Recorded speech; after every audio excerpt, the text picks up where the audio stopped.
Hai guys, di video kali ini gua mau cerita salah satu kasus kekerasan seksual anak terparah di Korea Selatan.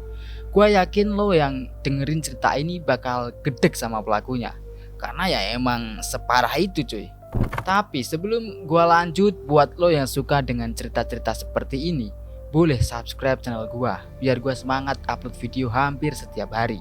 Kalau udah, langsung aja, inilah kasus Cho Do-sun.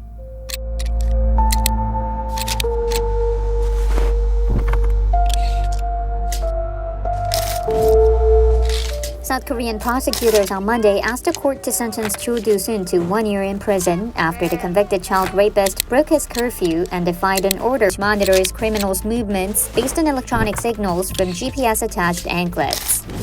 Cho Do-sun lahir pada tanggal 18 Oktober 1952. Kasus kriminal pertama yang dilakukan pria ini terjadi pada saat ia berusia 18 tahun.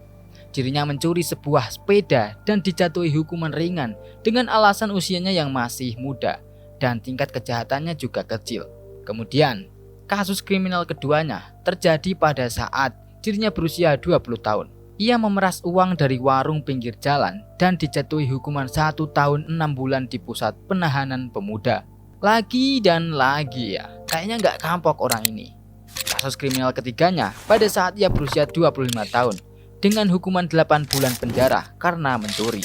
Nah, makin parah cuy. Pada saat dirinya berusia 31 tahun, dirinya melakukan kriminal lagi dengan memperkosa seorang wanita berusia 69 tahun yang tinggal di dekat rumahnya. Dan saat itu, dirinya dijatuhi hukuman 3 tahun penjara.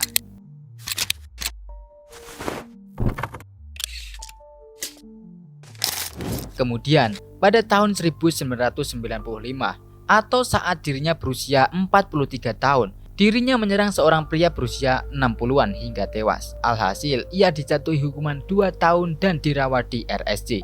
Satu-satunya support system dari Cho Do-sun adalah istrinya. Istrinya mengatakan bahwa Cho Do-sun sering memasak nasi, mencuci piring, membereskan rumah, dan semua pekerjaan rumah dilakukan oleh suaminya selama 20 tahun ini. Istrinya mengatakan bahwa suaminya adalah pria yang baik, sopan, dan melakukan kejahatan karena pengaruh dari alkohol.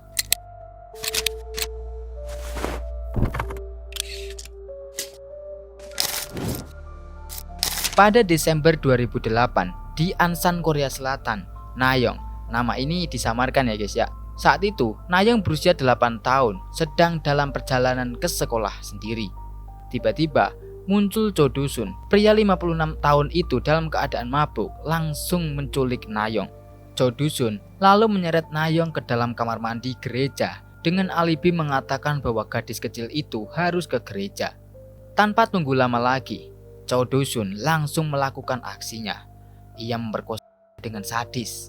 Tapi sorry banget, gua nggak tega buat nyeritain aksi kejinya yang dilakukan Cho Do-sun kepada anak tersebut. Tapi kalau lo mau tahu detail ceritanya apa yang dilakukan, bisalah kayak baca di artikel. Bukan hanya itu, dia juga melakukan kekerasan fisik seperti memukul wajahnya, mencekiknya, dan menyeburkan kepala Nayeong ke dalam air sampai Nayeong pingsan. Bahkan saking rusaknya tubuh Nayeong, salah satu usus Nayeong keluar dari tubuhnya dan dimasukkan paksa oleh Cho Do-sun lewat anusnya. Nayeong lalu ditemukan oleh tetangganya dan langsung dibawa ke rumah sakit. Untungnya, Nayeong ini selamat dari insiden tersebut. Namun, dirinya mengalami trauma yang sangat luar biasa dan juga kerusakan organ internalnya yang parah dan juga permanen. Tempat eksekusi masih ada bukti dan Cho Do-sun juga ditemukan dalam keadaan masih ada darah Nayeong di bajunya.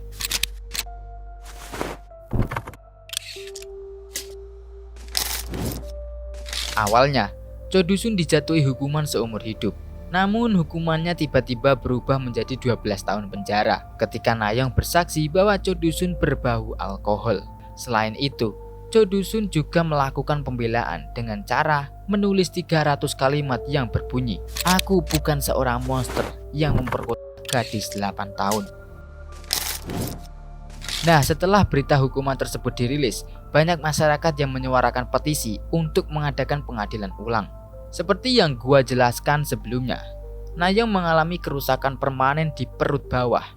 Nayeong memerlukan 8 bulan perawatan dan harus menggunakan kantong kolostomi seumur hidupnya.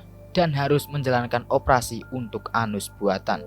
Pastinya, mental dan tekanan batin Nayong tidak baik-baik saja. Di umur yang masih begitu belia, dirinya dipaksa untuk duduk tegak di tes kolostominya saat bersaksi di pengadilan dan menjelaskan peristiwa yang telah terjadi. Selama setahun setelah kejadian tersebut dan menerima perawatan psikiatris, Nayong dinilai telah pulih 70% dan sudah bisa bersekolah. Yang dilakukan orang tua Nayong adalah menjaga Nayong dengan menghindari Nayong menonton berita TV yang berhubungan dengan kekerasan seksual dan hanya memperbolehkan Nayong menonton kartun. Cho Doo-sun bebas penjara pada tanggal 12 Desember 2020 lalu. Pembebasan Cho Doo-sun membuat masyarakat super wanti-wanti ketakutan, terutama warga yang memiliki anak perempuan dengan usia muda. Cho Doo-sun kembali ke rumahnya di Ansan bersama istrinya, yang mana jarak rumahnya hanya sekitar 1 km dari rumah Nayong. Cho Doo-sun berkata, "Saya minta maaf atas kejahatan yang telah saya perbuat. Dan ketika bebas, saya akan hidup dengan tenang tanpa menimbulkan kontroversi." Meskipun Cho Doo-sun telah bebas dari penjara, ia tetap dalam pengawasan. Dirinya memakai semacam alat pemantauan di pergelangan kakinya dan akan diawasi terus-menerus selama 7 tahun lamanya. Petugas yang mengawasinya juga akan melakukan kunjungan acak ke rumahnya. Sebanyak 71 kamera keamanan dipasang di sekitar Ansan untuk keamanan penduduk yang merasa ketakutan atas pembebasan Cho Doo-sun.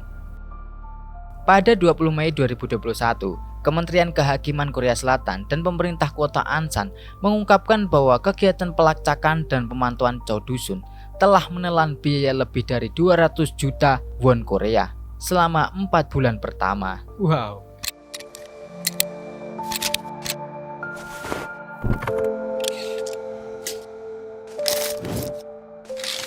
Cerita ini gua share untuk ngasih tahu kita tentang kejadian-kejadian yang gak bisa kita bayangkan, bisa terjadi di mana saja dan juga kapan saja. Semoga korban dan keluarganya selalu dalam keadaan sehat dan baik-baik saja. Buat lo yang belum nonton film tentang kisah ini, judulnya The Hope tahun 2013. Film ini pasti bikin sedih, marah, dan pastinya bikin kita nangis. Yuk kita doakan Nayong cepat pulih, baik fisik maupun mental, dan bisa menjalani hidup yang bahagia lagi. Amin. Terima kasih sudah menonton video ini sampai habis, dan sampai jumpa di video selanjutnya. The convicted child rapist broke his curfew and defied an order to monitor his criminals' movements based on electronic signals from GPS-attached anklets.